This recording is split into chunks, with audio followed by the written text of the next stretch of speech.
Welcome to a special bonus episode of Beyond the Zero. I'm your host Ben. Joining me today is Rick Harsch.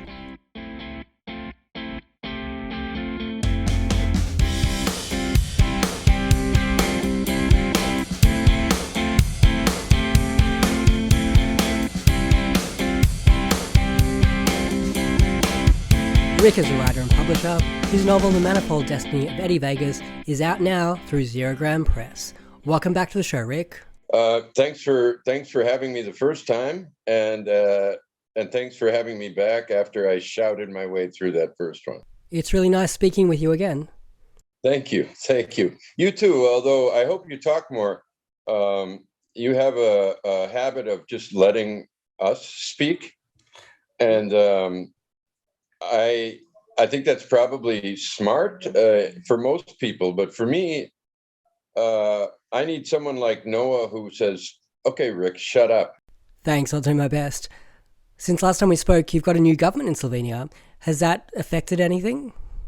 You don't notice it day in and day out, but but I did this year, because the last guy was fascist, truly fascist, and he snuck in a holiday that in the Slovene context was very much a fascist holiday, and it happened to be on my birthday. I didn't know what to do because I can't leave Slovenia, so I decided to leave Slovenia and declare my apartment an independent space, and it's called the Independent Space of Slav Istrian or Slav Italian Istria, Isosi. And nice. So this is now, I'm coming to you from Isosi, which is within, like San Marino, it's within another country. But you don't need a passport or anything here. There are no rules. It's a completely free space. I do have to ask, in my conversations with the guys from the Curse of the Cactus Boots and with Seth from Waste Mailing List, we asked the question whether you are a fugitive from justice. Well, it all depends on how you define justice, but I think 9 out of 10 people would say yes. I would say no. No, I'm a fugitive from injustice. I can travel freely in the United States as long as nobody knows I'm there. So it's a big problem because all of my family is Trumpian, really? And they're most likely to turn me in. Well, I wish you lots of good luck in your new republic, and I'm looking forward to seeing your flag. Well, we're using the Italian flag. We abide by Slovene laws when they encroach upon us in a way that would prevent us from being here. We're in a bilingual area, and we pay our respects to the Italian flag, but not history. And we pay respect to Slovene history, but not laws. Now, you are in a coastal area, so I always wanted to ask you, have you ever thought about piracy on the high seas? I think about piracy every day of my life. It's not such a bad question. There was a lot of piracy in the upper Adriatic throughout history. And, the problem is I'm not a great swimmer and I don't have a boat. Okay. So I'm still thinking about, the Basques were the first to go whaling by ship, but they weren't the first whalers. The whalers whaled from shore. So I need to take the time to figure out how to combine those two historical industries and turn it into something that helps with my financial situation today. Your press has gone from strength to strength, and you've just celebrated your 2-year anniversary. Is that right? Yes, we did. And I'm still celebrating. We had a bit of a snafu. I don't know. Do you say snafu in Australia? I love the word snafu. Okay, so then at least you use it. Well, We had a bit of a snafu. We have 3 Canadians coming up. Jeff Bursey, A Book of Criticism, which I'm really looking forward to. He's a great critic. Yeah. Nick Voro, first novel. And Lee Thompson, who's well known within Canadian literary circles, but not as well known outside, which is common, which is why Jeff Bursey comes to us. And because Jeff is also well known and Canadian literary circles. So we were going to have everybody published at the end of May, and June was going to be Canada Days. And something went wrong. I don't really know myself. I haven't looked into it. I don't care, because once it goes wrong, you just let it go wrong and see what you can do. So they are now going to be coming out in the first week or so of July. And we had to come up with a June schedule, and it's turned out quite well. And we have 4 more books coming 2 this week and 2 the next week. And it's been, it's going to be really good. It's going to be really good. We have, I got lucky enough that the last book I have of my own that we didn't own, I've gotten it now. It's called Voices After Evelyn. It's got a tremendous cover, and it's going to look great in pocket book. We also have from Vesna Radic, our Serbian erotic writer. We have a book by her called Tendrolopolis that's very little read, very highly reviewed. We have another one by her coming out. It'll be Zach Tanner's best cover ever, according to Zach. And I think I will say it's tied with the last one, his Brossard cover. But it will be in gold. You heard it first here. Another golden book, and it's got a tremendous cover and some extraordinary writing. It's an epistolary novel. And so those 2 come out this week. And then next week, we have a book called The Lift by a Slovenian and an Isolan. He had muscular dystrophy, and he died a year after I got here. I never met him, but I met his brother the other day, same disease. And the guy who takes care of them is a filmmaker. And we talked about how we could finally get him to do a feature-length film. We came up with an idea. It had to do with an elevator. And it turns out that this guy, Dmitry Kral, had written and had translated a radio play called The Lift. And the family wants it back in print. So we're going to print The Lift. And it's about 60 pages. But this guy, Dmitry Kral, it's a typical story. I think Australians run into it a little bit too. You know, these great writers who, like Murnane. Yeah.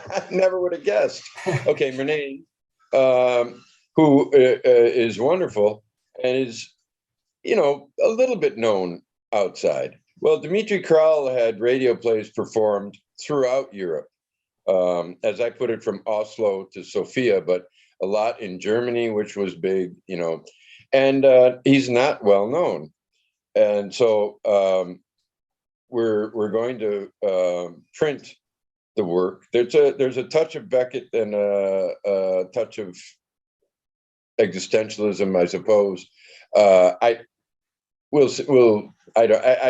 don't like trying to nail it like that, if you know what I mean. We're going to print that, but it's also going to lead to the expansion of our activities, because we're going to sponsor a feature-length film by this person I mentioned. His name is Sasha Muniza, and he's done some. Did one ad for our press, and he will be producing a feature-length film that will be, to some degree, an homage to Dmitry Kral. So September is the month of final shooting and intense shooting. We're flying an actor named John Dixon, who's never acted, from the Isle of Man to Isola in September, and we will have 2 weeks of intense shooting. Hopefully, we'll be prepared for by then. The tentative title of the film is The Elevator Principle. We're also branching into Spanish. You want me to tell you about that? Yeah, of course. Okay. Oh, and the other book that's coming out, by the way, this month, I have to mention, is probably the best first novel I've ever read. Yeah. And when I say that, I have to think of a lot, Juan Rulfo. So maybe the best English language that I've ever read. But then I have to think of Philip Friedenberg.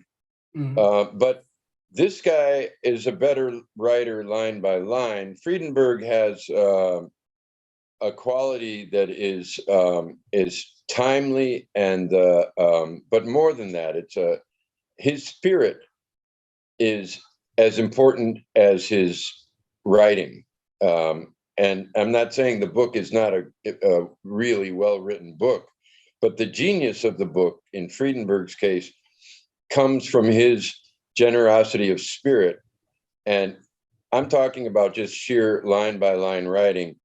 This is better than Faulkner's first three books or so. Wow. It's called A Bended Circuity. The guy's name is Rob Stickley, and it takes place in the southern United States and is more or less about people who haven't gotten over their sense of loss, something like that. But Yeah. in about the Spanish, the Spanish, we're publishing two writers from Bogota, and we're publishing them in Spanish, and we're going to do what we're trying to do is emphasize the difficulty of first of all the unfairness of economically of needing to be in English for the obvious reasons, and also to the difficulty that translators face. And so we're going to publish them in Spanish and then go on a drive to get them published in translation. So one book is short and one is massive and has been compared to America and the Cult of the Cactus Boots, but I don't yet know in what way it compares. And I may never know if we don't get it translated. One of your writers I spoke to recently is Zach Tanner. Do you want to tell us a bit more about him? You know, Zach is one of the most amazing all-rounders I've ever encountered, and everything he does exceeds reasonable expectation. Um, I I'm amazed. His introductions to the Broussard books will be collected one day and published. They're just utterly brilliant. And the last one is the best. He just keeps getting better and better. His covers are extraordinary. I just did a YouTube yesterday about it because he's got another cover coming out this week. And his, I think that he's got a sort of a fluid, fluid mind that just doesn't forget things, and it goes all different directions. It's just and he has limitless energy, it seems. And so and he's a jolly fellow. One of the things I asked Zach in our interview was whether Corona Samizdat would be interested at all in publishing something like Darkenville's Cat by Alexander Theroux. Not in the least. Not in the least. Yeah. Yeah. Quietly, me and a few others. I won't name names or Zach, but mock and despise Theroux from the distance. You know, if I met him, I might like him. But what he's done with and allowed to happen with Darkenville's Cat, I think, is a crime against readers, because it's only a book. I mean, the book that we're going to be talking about that I wrote, that's doing very well and that people love, is the Manifold Destiny of Eddie Vegas. If I am alive, that book will never cost more than a standard book, and I would never allow it to go out of print. If somebody wanted to read it, I would, I would take any amount of money, any little amount of money, to put it back into readers' hands. I did try to get it once, and I think I got a really good deal, 60 euros or dollars, I can't remember, but I turned it down because I thought this is I used to run a used bookstore. This book is worth in itself is worth 15 bucks. This it's a scam against the reader to allow your book when you're alive. I mean, if somebody wants to buy a first edition, that's a whole different story. But if people just want to read the book, it should be available to them at a reasonable cost. And so I don't know the story. I don't know what his problem is, but it is his problem because the book's available and many people would love to publish it to make money. And I don't want to make money by selling Darkenville's Cat, which has been ripping off people for decades, literally. I am just disgusted. I mean, we're all part of a, I'll speak in a Friedenbergian way. We're all part of the same family. Mm-hmm. Readers, writers, many writers, or many readers want to be writers. Many readers could be writers. Many writers should just be readers. Who cares? Who knows? We're all part of the literary family. And through Instagram, I've met extraordinary readers, writers, thinkers, creators of all kinds. And money is not the point. Money is something, different. And so it's an extremely important point to me. We want small presses to survive. We want writers to make a living wage. We want translators to be able to make a good enough wage that they can take time off, like João Reis, who's written 5 or 6 books, I'm not sure anymore, and has had a third will be published this year if it hasn't, in translation. And he makes his money translating and barely has the time to write. Now, there's a writer.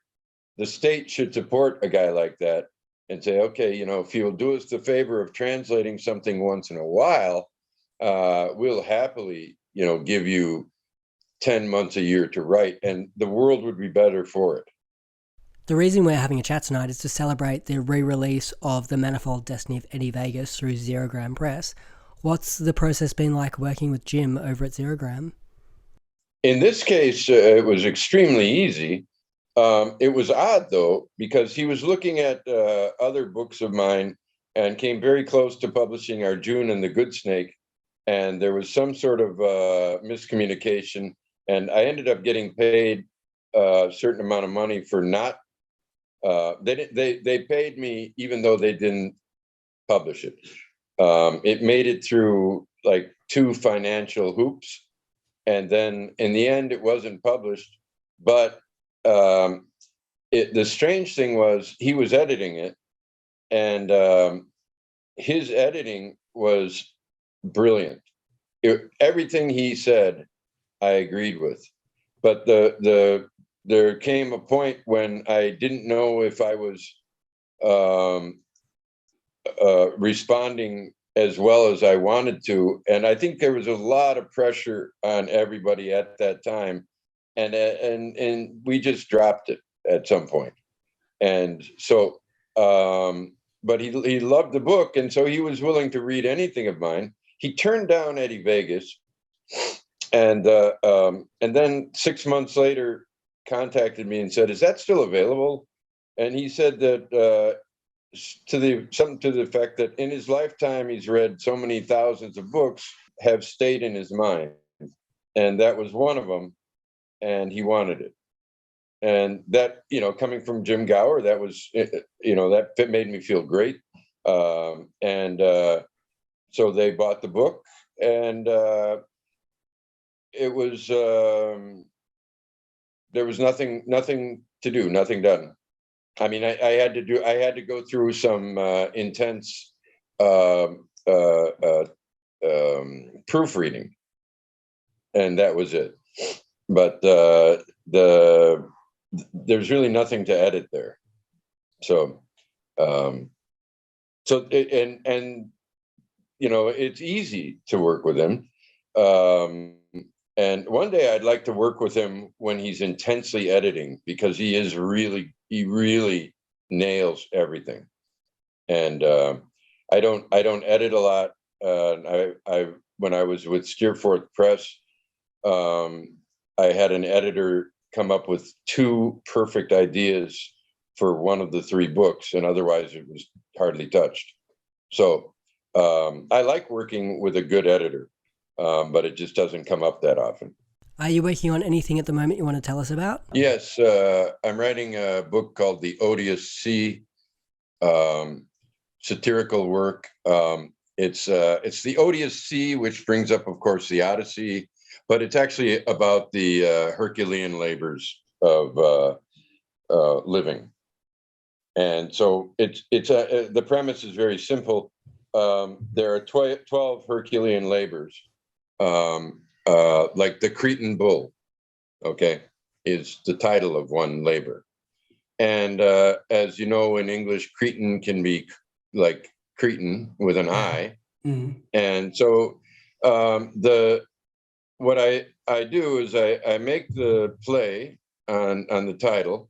So the Cretan bull is now called the Cretan's balls.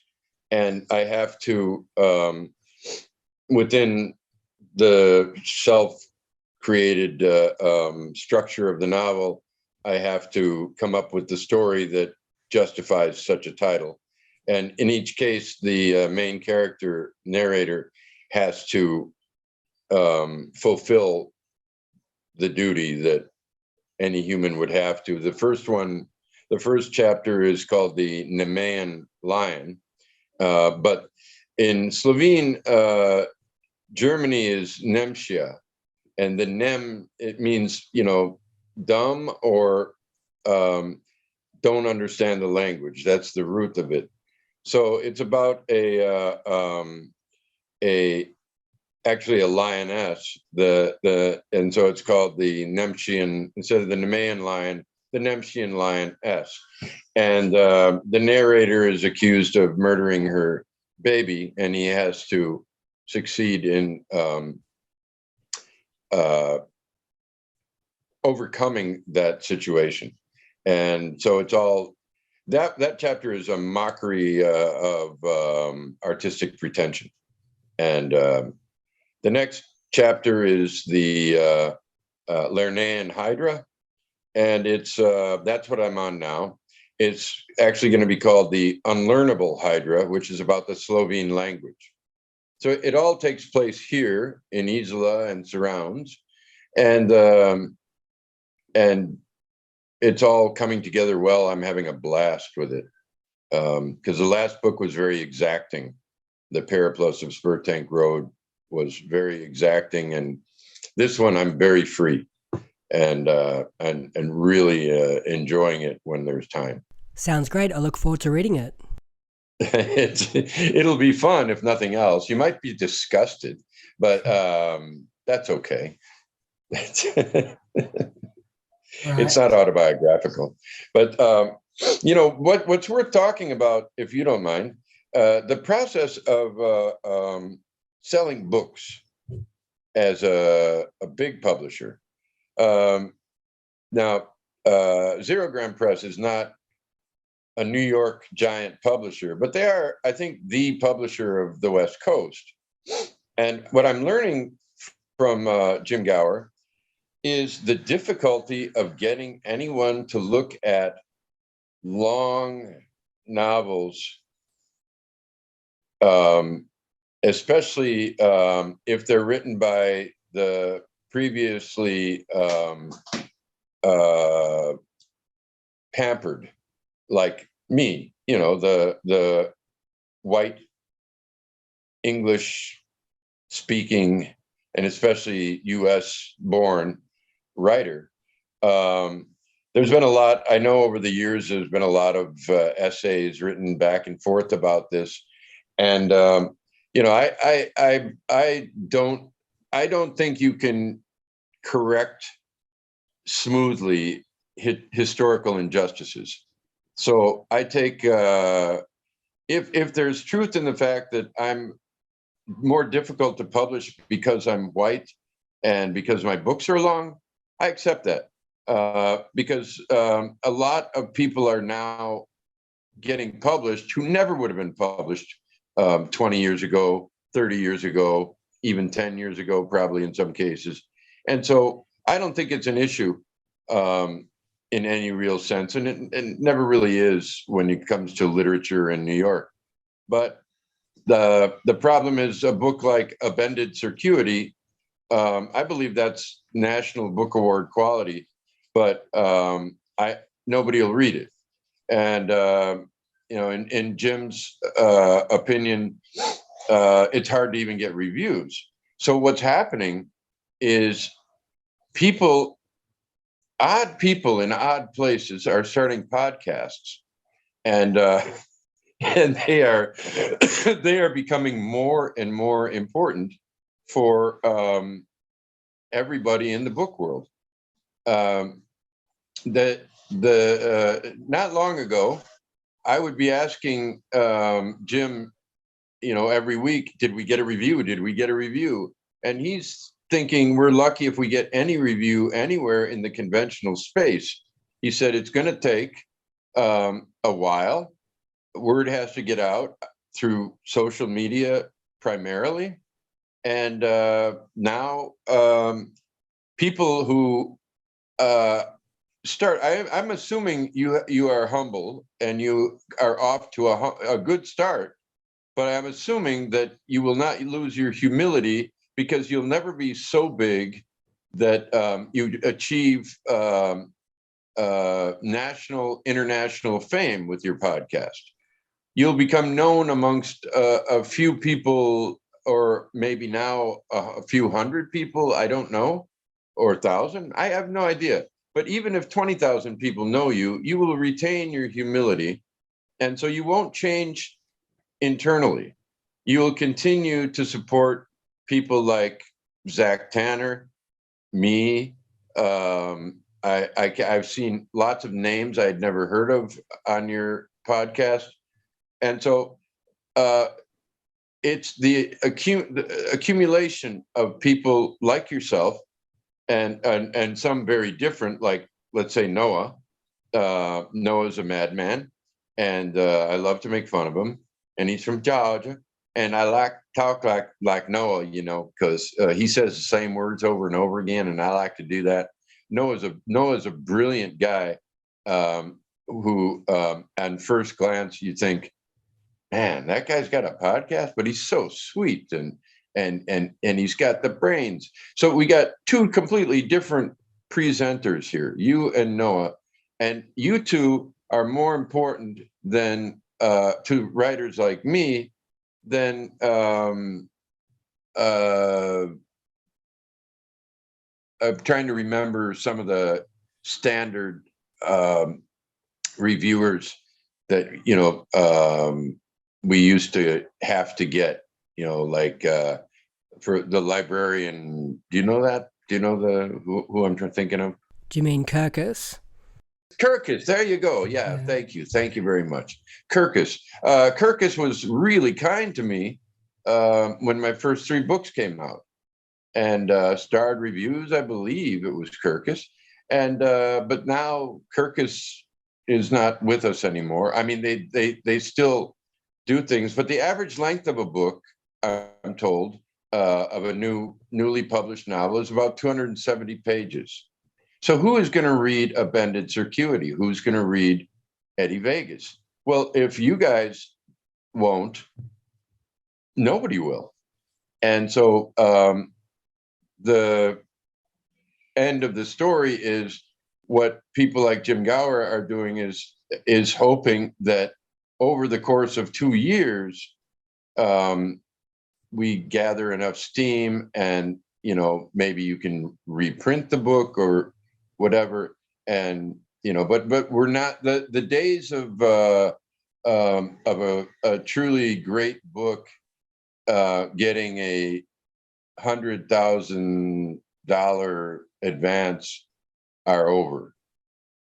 Books will get $100,000 advances, but they won't be the best. Well, Rick, we should probably wrap it up. Before we do you want to tell us where we can go and buy the new edition of The Manifold Destiny of Eddie Vegas, and where we can get in touch with you online? Well, that's just through Zero Gram Press. So go to Zero Gram Press.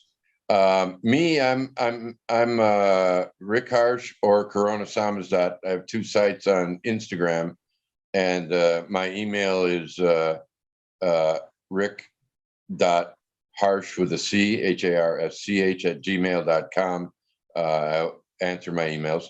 And our press is www.coronasamizdat.com. Rick, as always, it's been a pleasure, and hope we talk again soon. Thanks so much for joining me. Thank you. Thank you.